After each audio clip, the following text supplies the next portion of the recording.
Hello dear students, welcome back. Unit 10 ecology में हम पढ़ रहे थे ऑर्गेनिज्म एंड पॉपुलेशन के बारे में।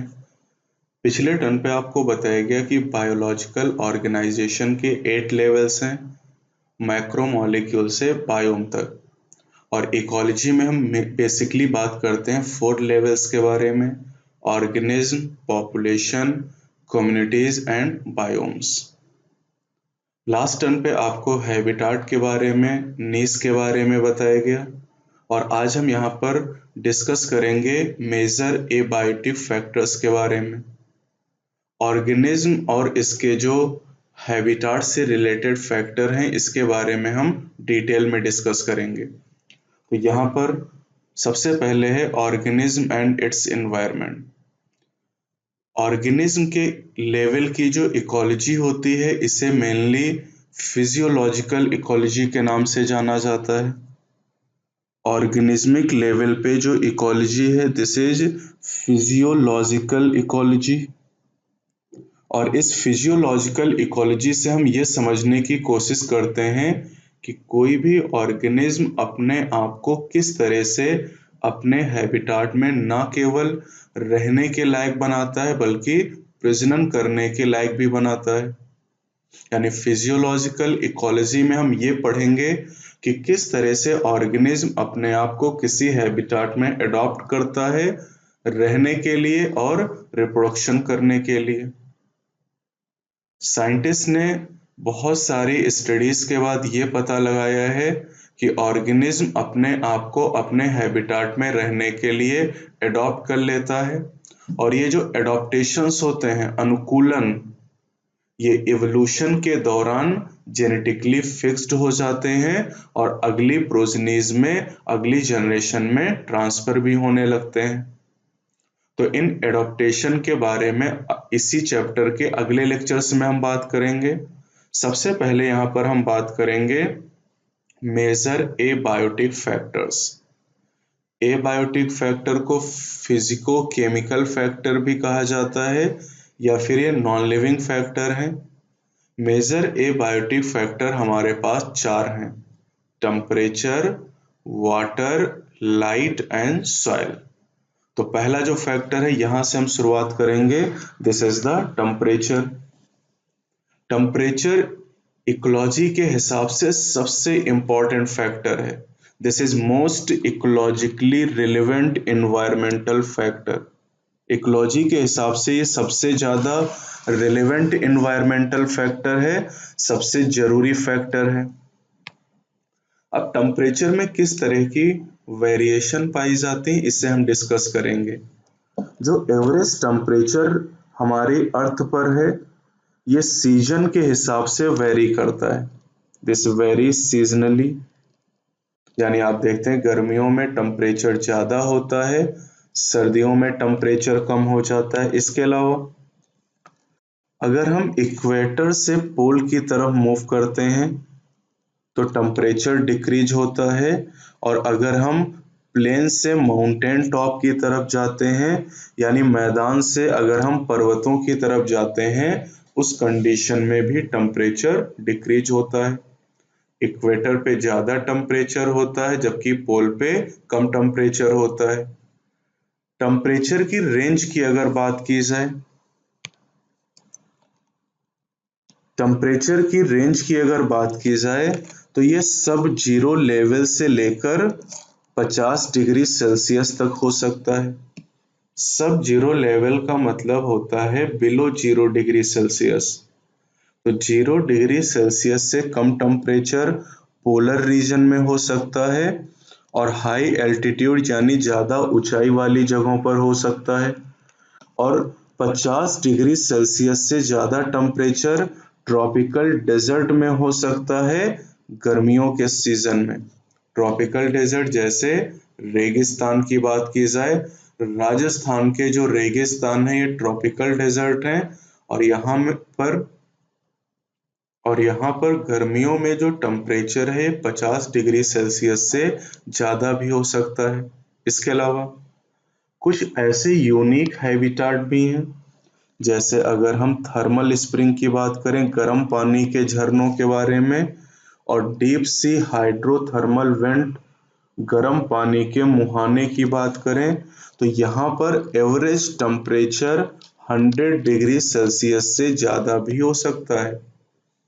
चैप्टर 2 में आपने आर्की बैक्टीरिया के बारे में पढ़ा जो डीप सी हाइड्रोथर्मल वेंट में पाए जाते हैं और वहाँ पर टेम्परेचर 100 डिग्री सेल्सियस से ज़्यादा भी हो सकता है।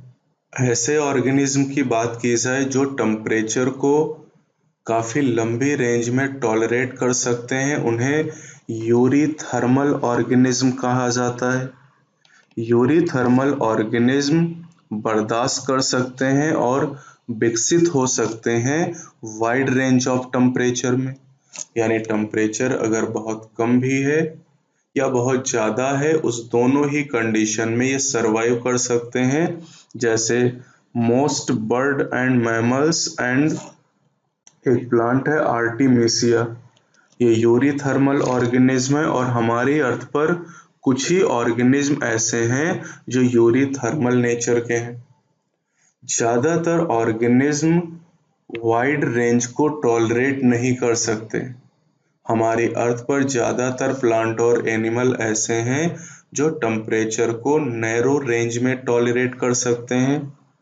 Vast majority of organism restricted to narrow range of temperature और इन ऑर्गेनिज्म को स्टेनोथर्मल कहा जाता है। जैसे अगर हम लेजर्ड की बात करें, एम्फीबियन की बात करते हैं और एक प्लांट है कोकोनट, ये स्टेनोथर्मल प्लांट का एग्जाम्पल है। ये ज़्यादा लंबी रेंज में टेम्परेचर को टॉलरेट नहीं कर सकते। अब एक सवाल ये भी है कि temperature ecologically most relevant factor क्यों है? टेम्परेचर ऑर्गेनिज्म की लाइफ को सबसे ज़्यादा कैसे अफेक्ट करता है? तो जैसा कि आप जानते हैं कि हमारी बॉडी में होने वाली हर केमिकल रिएक्शन के लिए एंजाइम की ज़रूरत होती है। There is no uncatalysed metabolic reaction in living organism. हमारी बॉडी में कोई भी रिएक्शन बिना एंजाइम के नहीं हो सकती। और चैप्टर 9 में आपने पढ़ा कि जो एंजाइम की एक्टिविटी है वो टेम्परेचर पर निर्भर करती है।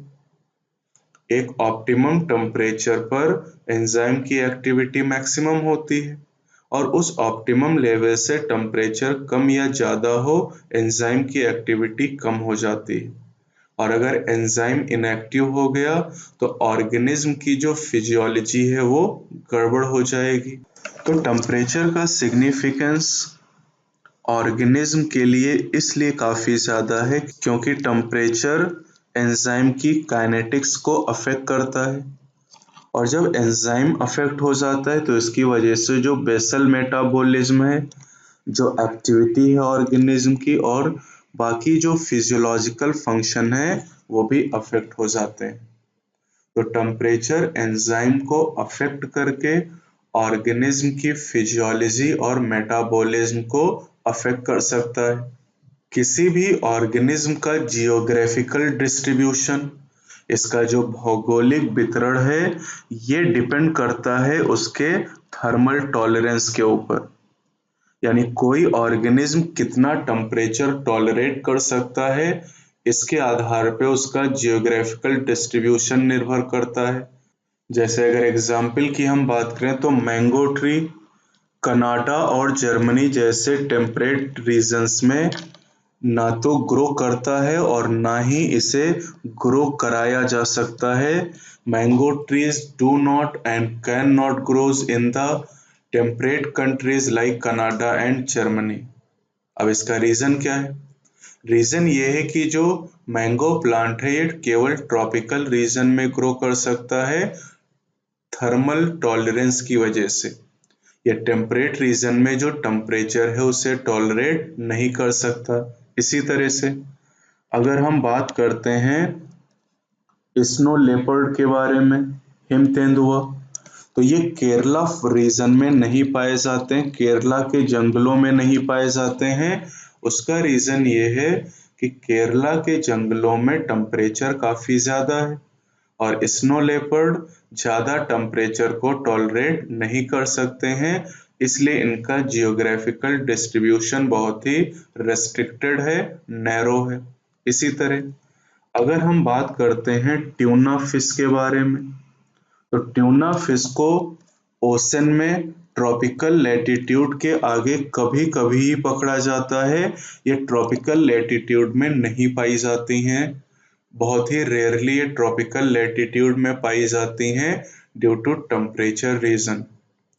तो यहाँ पर आपने देखा कि जो मैंगो ट्री है, स्नो लेपर्ड और ट्यूना फिश की अगर बात की जाए, तो इनका जो भौगोलिक वितरण है, इनका जो जियोग्राफिकल डिस्ट्रीब्यूशन है, ये निर्भर करता है लेवल ऑफ थर्मल टॉलरेंस के ऊपर, टेम्परेचर को बर्दाश्त करने की क्षमता के ऊपर। टेम्परेचर के बाद ऑर्गेनिज्म की लाइफ को अफेक्ट करने वाला दूसरा सबसे इम्पोर्टेंट फैक्टर वाटर है। आप जानते हैं कि जो लाइफ की ओरिजिन है ये वाटर के अंदर हुई, और बिना वाटर के लाइफ पॉसिबल नहीं है। हमारी अर्थ पर इसीलिए जीवन है क्योंकि यहाँ पर वाटर है। आप जानते हैं कि साइंटिस्ट दूसरे ग्रहों पर जीवन की खोज कर रहे हैं। नासा कई अभियान चला रहा है जिसके द्वारा मंगल ग्रह पर या दूसरे ग्रहों पर पानी की खोज की जा रही है। अगर हमें किसी दूसरे ग्रह पर पानी मिल जाएगा तो वहां पर भी जीवन की संभावनाएं बन सकती हैं। तो life originated in water and unsustainable without water, यानी बिना पानी के जीवन संभव नहीं हो सकता है। इवोल्यूशन में इसके बारे में आपको बताया गया कि वाटर एनवायरनमेंट के अंदर लाइफ की ओरिजिन हुई। अब अगर हम बात करते हैं डेजर्ट के बारे में, तो डेजर्ट में वाटर की जो अवेलेबिलिटी है ये बहुत ही लिमिटेड है, पानी की उपलब्धता बहुत ही सीमित है, और इसलिए डेजर्ट में रहने के लिए कुछ विशेष प्रकार के एडॉप्टेशन करने पड़ते हैं, जिसके बारे में एडॉप्टेशन टॉपिक में हम पढ़ेंगे इसी चैप्टर में। प्लांट की जो प्रोडक्टिविटी और डिस्ट्रीब्यूशन है ये भी काफ़ी हद तक वाटर के ऊपर डिपेंड करता है।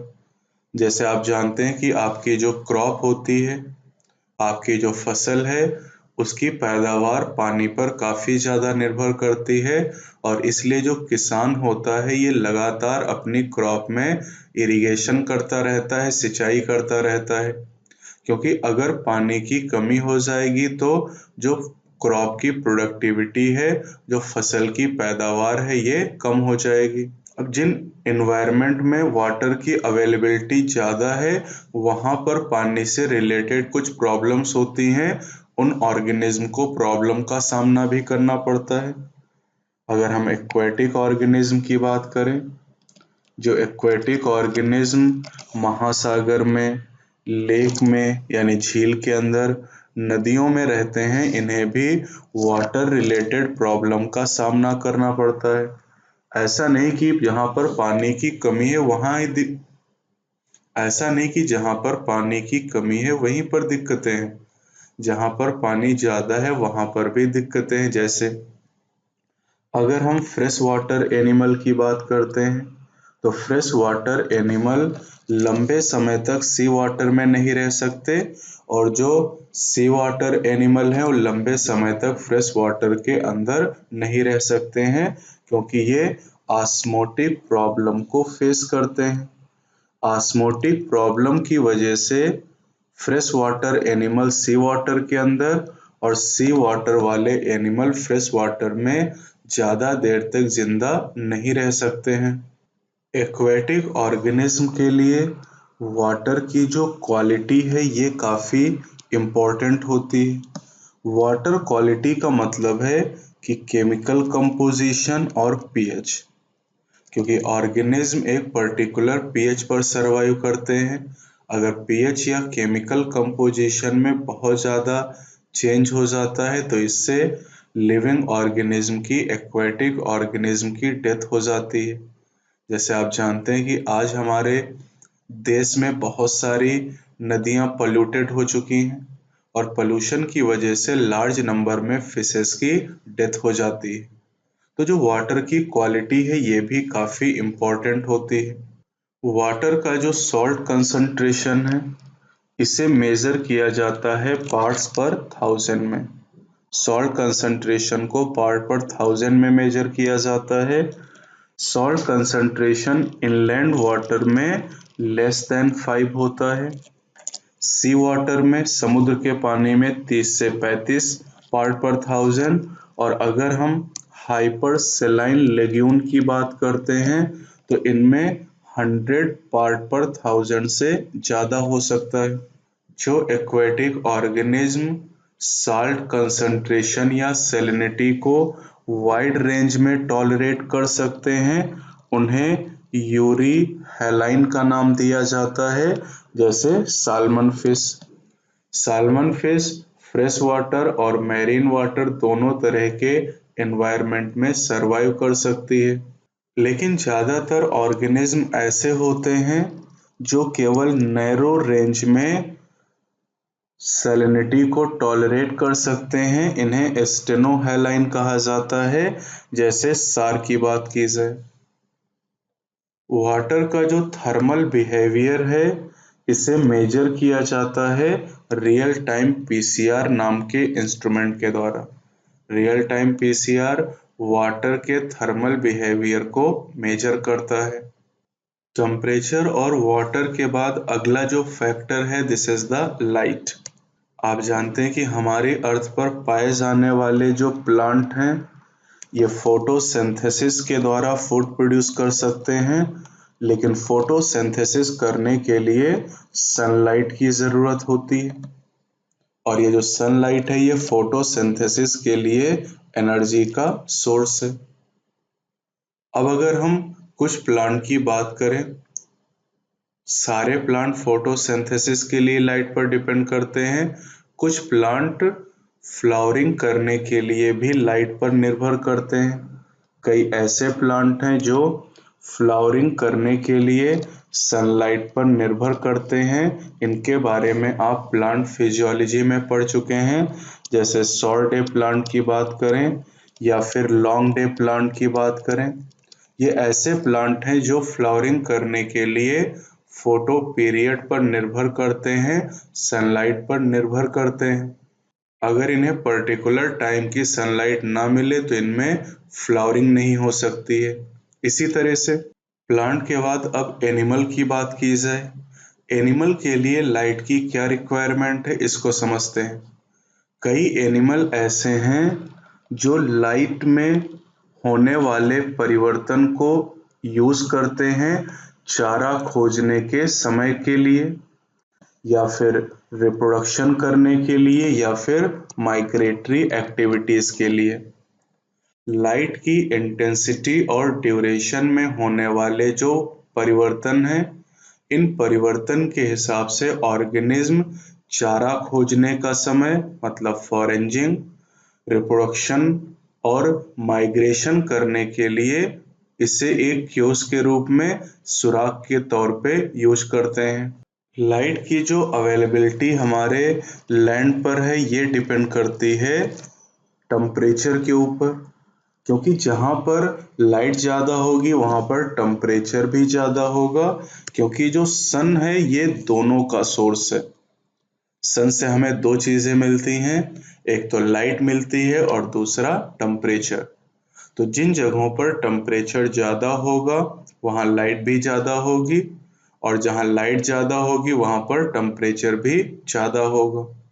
लेकिन अगर हम गहरे समुद्र की बात करते हैं, अगर डीप ओशन की बात की जाए, गहरे महासागर में 500 मीटर से ज़्यादा गहराई की बात करें, तो वहाँ रहने वाले ऑर्गेनिज्म को लाइट की कोई भी जानकारी नहीं है।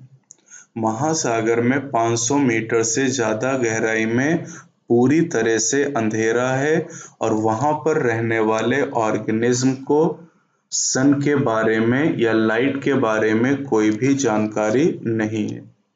सन को कहा जाता है celestial source of energy. Celestial source of energy का मतलब है ये खगोलीय स्रोत है, ये बहुत पुराना है। हमारा जो सन है मिल्की वे गैलेक्सी में ये करोड़ों साल पुराना है, इसलिए इसे सेलेस्टियल सोर्स का नाम दिया जाता है। सन से आने वाला जो रेडिएशन है, इसकी जो स्पेक्ट्रल क्वालिटी है, ये भी लाइफ के लिए इम्पोर्टेंट है। अगर हम सोलर रेडिएशन की बात करें तो सोलर रेडिएशन के अंदर जो विजिबल रेडिएशन होता है, इसे विबग्योर या सनलाइट कहा जाता है। इसके अलावा सोलर रेडिएशन में अल्ट्रावायलेट रेडिएशन, गामा रेज, इसके अलावा इंफ्रारेड रेडिएशन जैसी कई अलग-अलग रेडिएशंस पाई जाती हैं। अब इनमें से जो विजिबल रेडिएशन है, उनका यूज प्लांट फोटोसिंथेसिस के लिए कर सकता है, और जो अल्ट्रावायलेट रेडिएशन है, ये एनिमल्स के लिए हार्मफुल होता है। आप 38 चैप्टर में पढ़ेंगे कि जो अल्ट्रावायलेट रेडिएशन है, इसकी वजह से जो ह्यूमन है, इनमें कैटरैक्ट हो सकता है, मोतियाबिंद, और अगर अल्ट्रावायलेट रेज स्किन के संपर्क में आ जाएं तो इससे स्किन कैंसर भी हो सकता है। तो अल्ट्रावायलेट रेडिएशन हार्मफुल हो सकता है कई ऑर्गेनिज्म के लिए। और अगर हम गहरे महासागर की बात करते हैं तो सोलर रेडिएशन के सारे स्पेक्ट्रल कंपोनेंट वहां तक नहीं पहुंच सकते हैं। चैप्टर 3 में आपको रेड, ग्रीन और ब्राउन एल्गी के बारे में पढ़ाया गया था। रेड, ग्रीन और ब्राउन एल्गी में सबसे गहरे पानी में पाए जाते हैं red algae. Red algae are present in the deepest waters. Temperature, water और लाइट के बाद सबसे लास्ट मेजर एबार्टिव फैक्टर सॉइल है। अलग अलग प्लेस पर पाई जाने वाली जो सॉइल की नेचर और प्रॉपर्टीज होती हैं, ये वेरिएबल होती हैं। किसी भी सॉइल की नेचर और प्रॉपर्टीज डिपेंड करती हैं 4 फैक्टर पर। सबसे पहला क्लाइमेट, यानी उस एरिया की जलवायु कैसी है। दूसरा वेदरिंग प्रोसेस। वेदरिंग प्रोसेस का मतलब है कि चट्टानों से टूटने से सॉइल का फॉर्मेशन किस तरीके से हुआ। वेदरिंग के बारे में आप अगले चैप्टर में इकोसिस्टम में पढ़ेंगे। तीसरा जो फैक्टर है, this is whether soil is transported और सेडिमेंट्री, यानी सॉइल का फॉर्मेशन उसी जगह पर अगर हुआ है तो ये सेडिमेंट्री है, और अगर इसे एयर के द्वारा या वाटर के द्वारा पहुंचाया गया है दूसरी जगहों पे तो इसे ट्रांसपोर्टेड सॉइल कहा जाता है। और सबसे लास्ट फैक्टर है हाउ सॉइल डेवलपमेंट अकर्ड, यानी जो सॉइल है इसका डेवलपमेंट किस तरीके से हुआ है।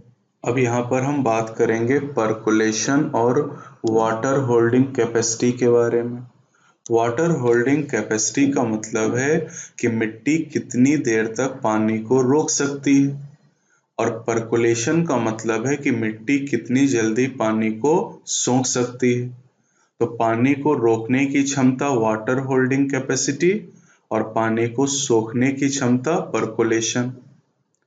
परकोलेशन और वाटर होल्डिंग कैपेसिटी सॉइल की 3 प्रॉपर्टीज पर डिपेंड करती है: सॉइल कंपोजिशन, ग्रेन साइज और एग्रीगेशन। इन्हें आप याद कर सकते हैं निमोनिक से गैस। गैस में G for the grain size, A for the aggregation and S for the soil composition. अब किसी भी एरिया में पाई जाने वाली जो वेजिटेशन है, यानी किस एरिया में किस तरह के प्लांट पाए जाएंगे, ये डिपेंड करते हैं 6 फैक्टर पर।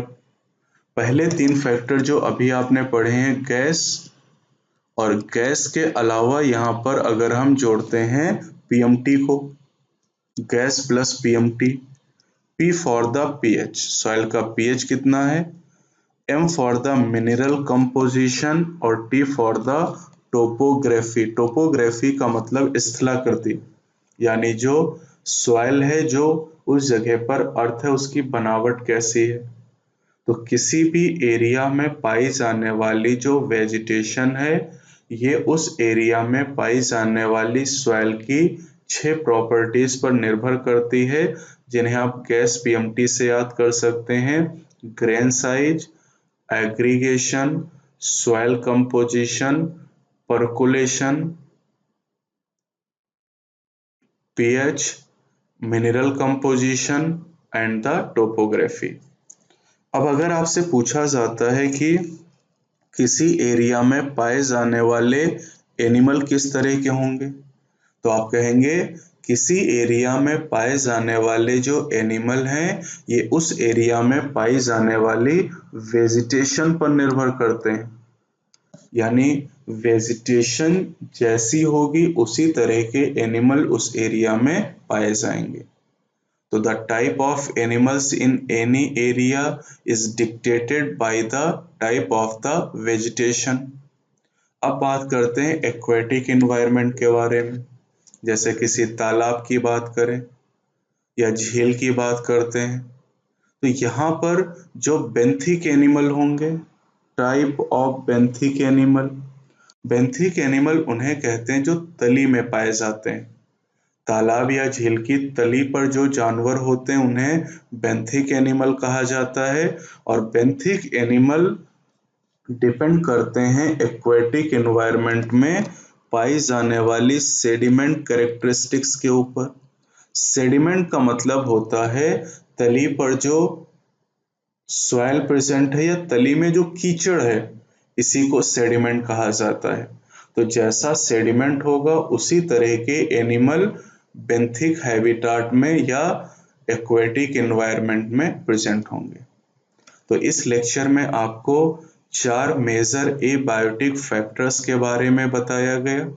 नेक्स्ट लेक्चर में हम बात करेंगे response to the abiotic factor, यानी लिविंग ऑर्गेनिज्म किस तरह से एबायोटिक फैक्टर के प्रति रिस्पॉन्स करते हैं, इसके बारे में डिटेल में हम समझेंगे।